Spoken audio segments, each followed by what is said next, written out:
चटणी करणार आहोत, या ताज्या कोकमांची चटणी करणार आहोत। त्याच्यासाठी आधी पहिल्यांदा मी हे थोडं म्हणजे चीक लागतो म्हणून आपण भांड्याला तेलाचा वास लावून घ्यायचा, म्हणजे आपल्या भांड्याला चीक लागत नाही, स्वच्छ होतं पटकन। आता आपण त्याच्यासाठी मीठ घालणार आहोत। आधीच साहित्य घालून घेते म्हणजे मग कोकमाचा हात लागला तरी प्रश्न नाही। मीठ घातलंय, लाल तिखट, खूप सुंदर चटणी लागते, एकदम झकास। नंतर हे जिरं घालते,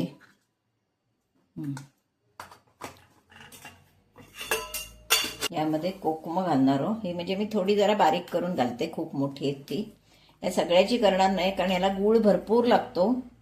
पण ही चटणी अगदी वर्षभर सुद्धा टिकते, व्यवस्थित ठेवली की वर्षभर सुद्धा टिकते आणि अतिशय चविष्ट लागते। अगदी तुम्ही समजा ब्रेड बरोबर जरी खायची म्हटलीत तरी सुद्धा ती सुंदर लागते, दिसतेही सुंदर आणि लागतेही सुंदर। एकदम छान चटणी दाखवते तुम्हाला, म्हणजे जसं आपण टोमॅटो केचप पावाबरोबर वगैरे घेतो तसं हे छान लागते चटणी, आंबट गोड चवीची। फक्त रतांबे चांगले पाहिजेत, उतरवलेले पाहिजेत। जर पडलेले असले झाडाखाली तर त्याच्यापासून केलेली चटणी आंबूस होते, टिकत नाही। हे आपण झाडावरून उतरून काढलेले आहेत, त्याच्यामुळे ही चटणी आपली छानपैकी टिकते। गूळ मात्र ह्याला भरपूर लागतो, ह्या सगळ्या गोष्टींना गूळ आणि साखर भरपूर लागते तरच ह्या गोष्टी टिकतात।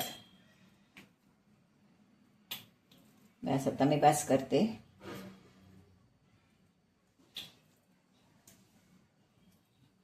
गूळ भरपूर लागतो याला, आंबट गोड चवीची अशी सुंदर चटणी होते।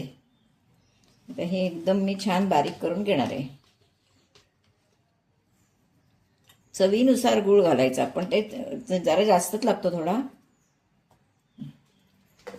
मी वाटून घेते।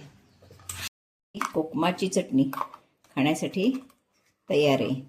किती सुंदर, अगदी जसं आपण टोमॅटो केचप असतं तसंच आहे। आता कोकम केचप म्हटलं तरी हरकत नाही, खूप सुंदर आहे। नक्की सगळ्यांनी करून बघा। हे बघा किती सुंदर आहे ते, जितकं सुंदर ते लागतं दिसतंय तितकंच ते सुंदर लागतंय सुद्धा, आणि झटकन होणारी रेसिपी आहे। अजिबात काहीही आपण रतांब्याचं फुकट जात नाही। ताज्या रतांब्याच्या सालांची चटणी खाण्यासाठी तयार आहे। आता ह्याला चटणी म्हटलं तरी चालेल किंवा कोकम केचप म्हटलं तरी सुद्धा चालू शकेल, अशी ही केलेली चटणी। पहिल्यापासून शेवटपर्यंत व्हिडिओ बघा, कारण इतर वेळी आपण आमसुरांची चटणी करतो पण ती कोकमं आपली ठेवलेली कोकमं असतात जुनी, ही ताज्या ह्याची चव वेगळी लागते आणि अगदी पावाबरोबर सुद्धा आपण खाऊ शकू अशी ही चटणी झालेली आहे। नक्की सगळ्यांनी करून बघा आणि आवडली तर लाईक शेअर सबस्क्राईब करायला विसरू नका। धन्यवाद।